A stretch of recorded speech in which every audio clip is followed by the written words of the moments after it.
Good evening, everyone. My name is Jason Roth. I am the Doyle Center Events and Office Assistant, and I'm sure you're wondering why I have this microphone in my hand. It's actually for the camera that's in the back, so I apologize if this looks a little weird. We are recording this rededication ceremony. So that's just a little FYI for all your information. And I, again, would like to welcome you one more time to our special evening. As your program shows, we are going to begin our evening by honoring an extremely influential person for our campus and the Doyle Center. As we begin, I would like to introduce a very special guest who is with us tonight. Angela Miller is the Assistant Chancellor for Diversity and Inclusion, Chief Diversity Officer. I have asked her to be here to take part in the rededication ceremony. Help me in welcoming Angela to the podium as she talks about the role of the Doyle Center that it has at UW-Platteville.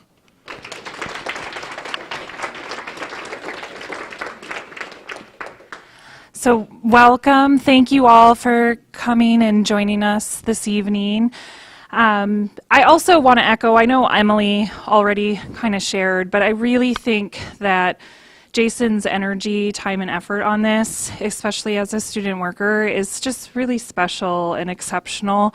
And I just wanted to echo those remarks as well. It's been so impressive watching him stream together so many different logistical parts of this evening coming together, and very impressive in terms of just his professional manner and efforts to really try to make tonight very, very special. So even though it's a little redundant, and Emily already said so, if we could just give Jason another round of applause.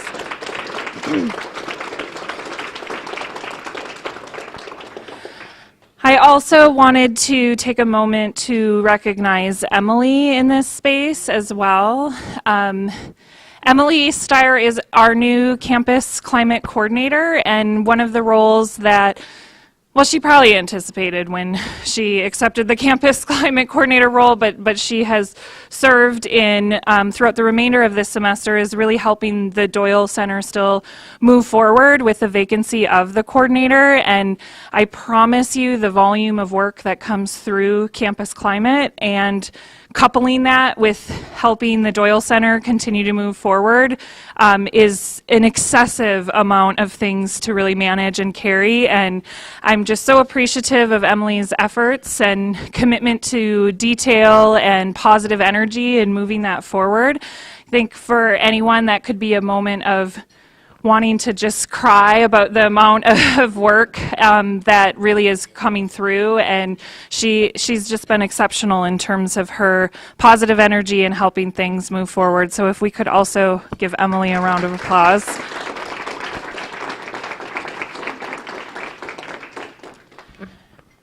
So Jason asked me to come tonight and share a couple of things. Admittedly, I don't get to share like the super cool stuff that Jason is going to share with you all in a little while, but what was really impressive to learn about was Jason's journey on going through research and talking with folks across campus, as well as some other things that I'm sure he'll share with you, learning more about Patricia Doyle. What I got the benefit from that experience was after Jason would meet with folks, then they would come to me and be like, oh, I just met with this amazing student from the Doyle Center.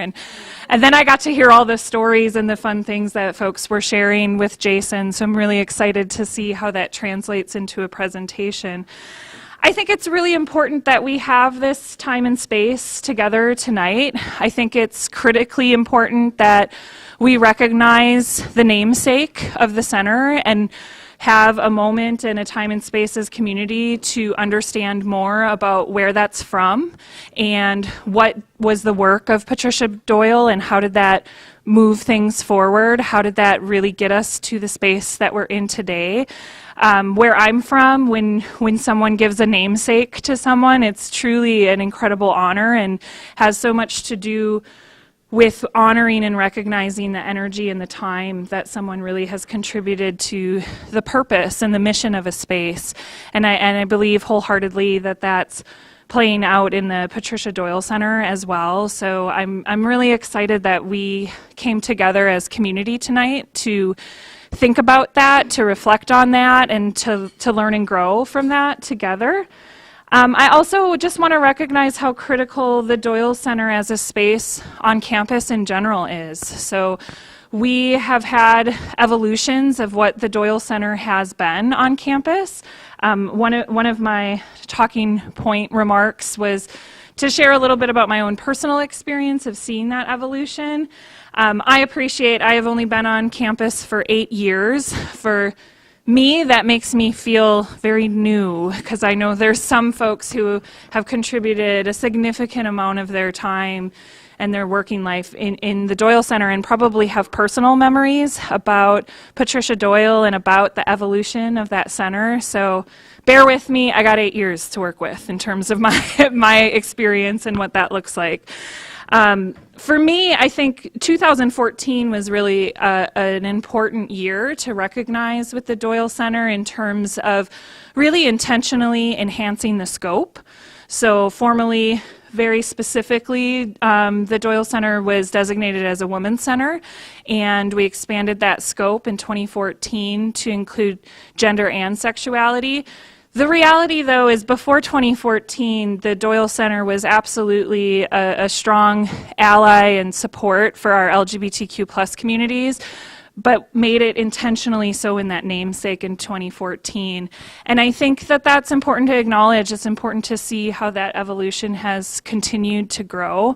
And I think it's also important to recognize how significant it is to make sure we have dedicated resources, time, and space to think about women's experiences on our campus, additionally the experiences of our LGBTQ+ population, and to so many folks, hopefully in this room, definitely across campus, the Doyle Center has become a little bit of a home in different ways for folks. And I think that's important to recognize, and it's special, and it's something to foster and continue to grow, and to continue to open its arms to folks across campus who maybe haven't found that resource just yet, and really making sure that we have that space as a community to come together as community and feel valued and supported. And I think the Doyle Center is on that trajectory of continuing to grow that, to enhance that, to look at different ways in which there are services, trainings, opportunities to engage, to really look at a variety of things. One of the things I think is really special about the Doyle Center is that it's a center that serves our students. It's also a center that serves our faculty and staff. That's somewhat unique, at least in terms of the Division of Diversity and Inclusion. A lot of our departments are pretty direct to specific student services. And the Doyle Center is really for faculty, staff, and students. And I think intentionally does a really strong job of representing the importance of understanding intersectionality in identities, so holding space certainly for gender and sexuality in different ways, but also recognizing how that intersects with so many different identities, and trying to make space and make programs that reflect all of the unique ways that those things intersect. And I look forward to that continuing to grow in the Doyle Center. I think that that's critically important. I think it's a really great partnership with our new Department of Campus Climate that can also happen. And it's so needed, right? Because we don't all exist in these specific boxes that maybe our centers might indicate. There's so many ways we're all touched by so many different parts of the services that we try to provide on campus. So I will end my remarks with just saying it's truly an honor to share this experience, share it as a community together, and make sure that we're remembering the legacy of a pretty important lady who also has provided her namesake to this space. And I'm just really excited to hear more from Jason about what he has learned and has the ability to share with all of us about who Patricia Doyle was. Thank you.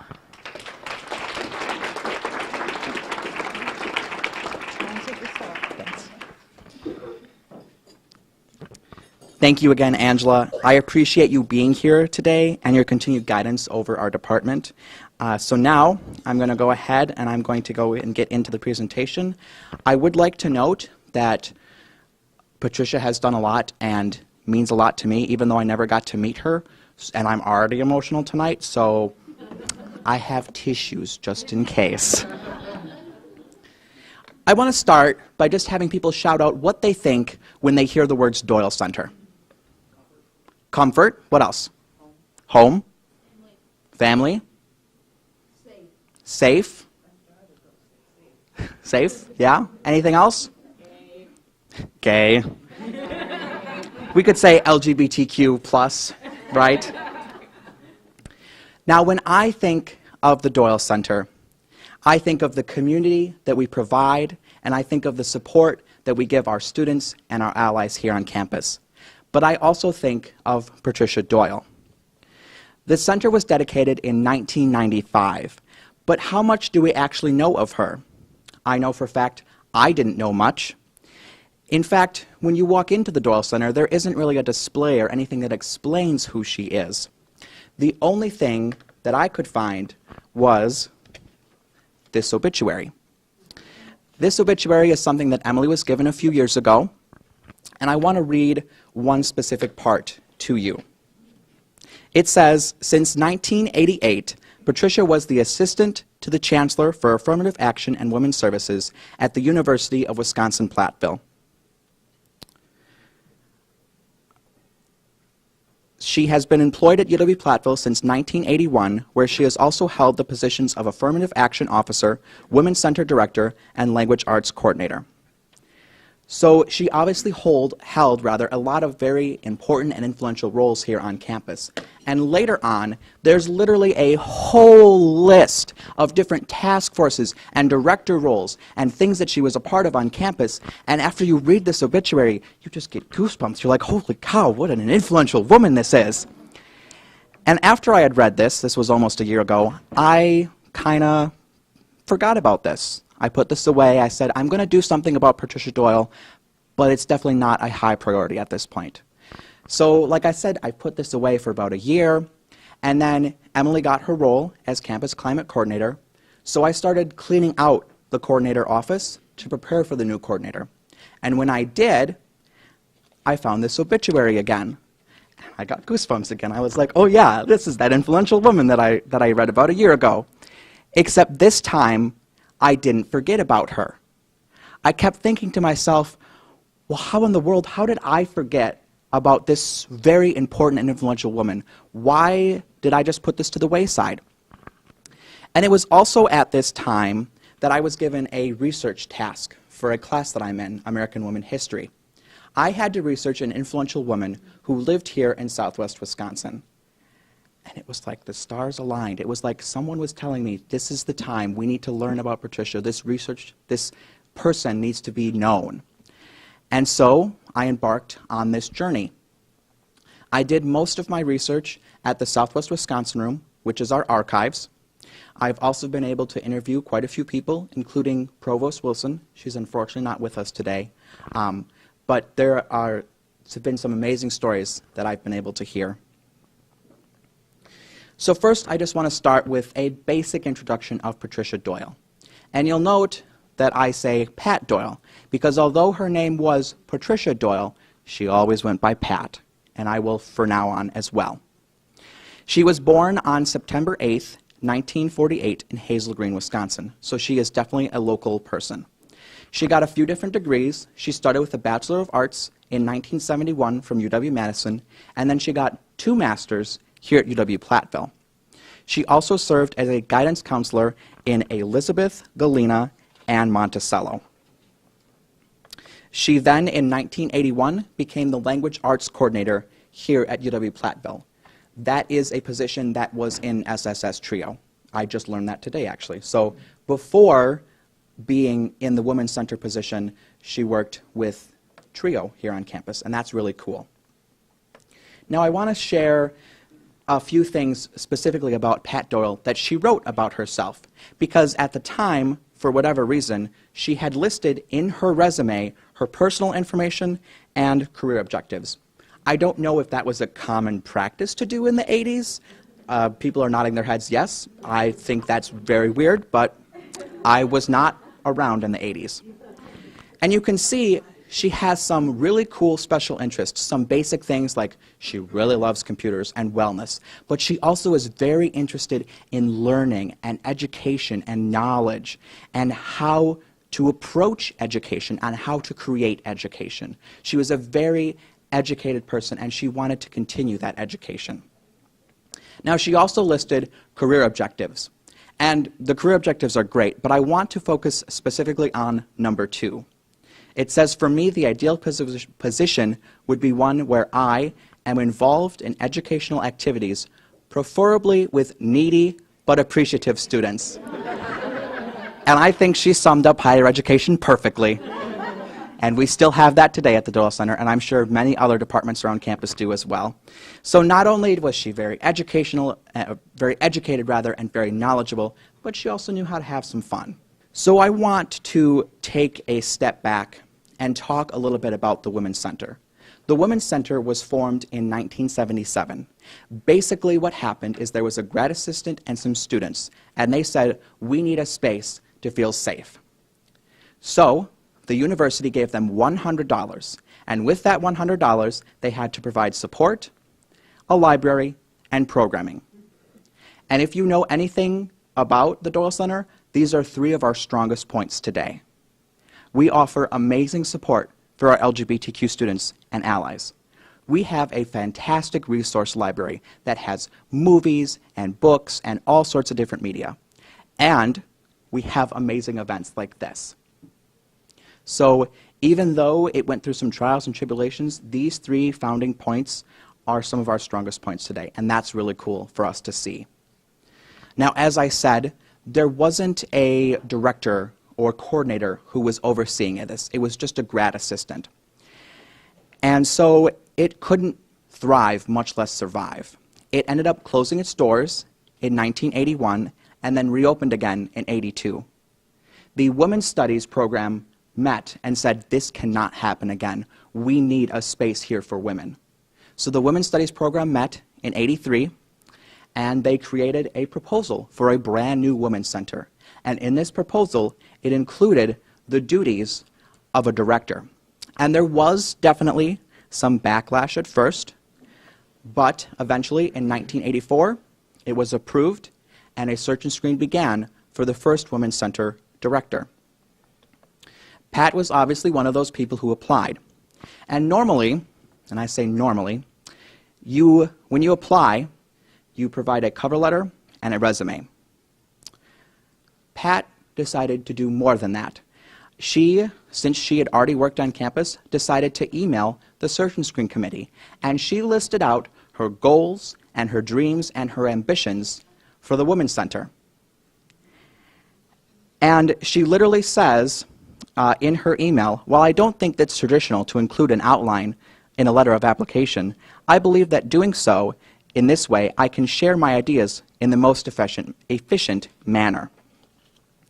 And when I found this document, I couldn't help but smile, because here we have an influential woman who's already making a difference on campus, and she said, you know what, I see that we need this, and I am ready to do this work. I'm going to show you my goals, I'm going to show you my dreams, I'm going to show you what I'm going to do in this position. And she didn't even have an in-person interview at that time. That's amazing. I also smiled because it reminded me a lot of myself. And Emily can attest to this as well, but when I applied for this position, I went through the interview like you're supposed to, and Emily says, so do you have any questions for us? And I said, here's my PowerPoint. Let me tell you about all the things that I'm going to help you to accomplish. And I don't know if being in a part of the Doyle Center means you have to do all this extra work and be overprepared, but right now it seems like it. So Pat Doyle obviously got an in-person interview, and the Search and Screen noted that a lot of the other people weren't as directive or really didn't care about the position, but they noted that Pat Doyle had good knowledge, great skills, some recruiting ideas, a wonderful personality, and worked well with students. So, as you can imagine, In 1984, she was served as the first Women's Center director. And she did all sorts of programs. She did movie screenings, and she took her students to regional and national conferences, and she did all sorts of events and programs. Now, this was seen throughout the university, and so she continued to grow and evolve and to continue to work for equality for all students. She became the Affirmative Action Officer in 1986, and then served as the Assistant Chancellor for Affirmative Action and Women's Services in 1988. And she's doing great work at this time. She's doing a lot of different things, but she still realized that there was inequality for women here on campus. So in 1989, she decided that she was going to propose a women's council. And she wrote, "The purpose of the UW-Platteville Women Council would be to monitor policies and programs as they relate to women students, faculty, staff, and to make recommendations to the administration and governance groups." And as many of you are aware, the Women's Council is still around today and still is working on some amazing work. So we can see that she did a lot of different things that helped get us to where we are today. In 1994, she was reelected to the President of Board of Directors for Wisconsin Coalition Against Sexual Assault. For the past 5 years since '89, she'd been doing a lot of amazing work. She was continuing to grow and evolve and do as much as she could on this campus. Unfortunately, when she was reelected president, she sent out an email, and that was one of the final email correspondence that I was able to find. In 1993, she was diagnosed with breast cancer, and then in January of 1994, it was identified that she had a brain tumor. She took a leave of absence, and then by July of that year, she had finally lost her battle to cancer. In November of that year, Faculty Senate proposed that the Women's Center name change to the Doyle Center. The current Women's Center director at the time said if it wasn't for her, there wouldn't be a Women's Center, and I think that sums it up perfectly. So then it was approved, and then in November 29th, 1995, it was officially dedicated as the Women's Center. Pat at one point was quoted with saying, "We have a long way to go in changing attitudes, but have also come a long way too." She said this almost 24 years ago, and it is still very applicable today. We have done a lot of amazing work here, and a lot of that is through work of influential women like herself. But we still have so much that we have to accomplish and do. She helped us plant the seeds for future generations, and we should be beyond grateful for what she did. Her memory and legacy are one of the many integral stories that make UW-Platteville the institution it is today. Thank you.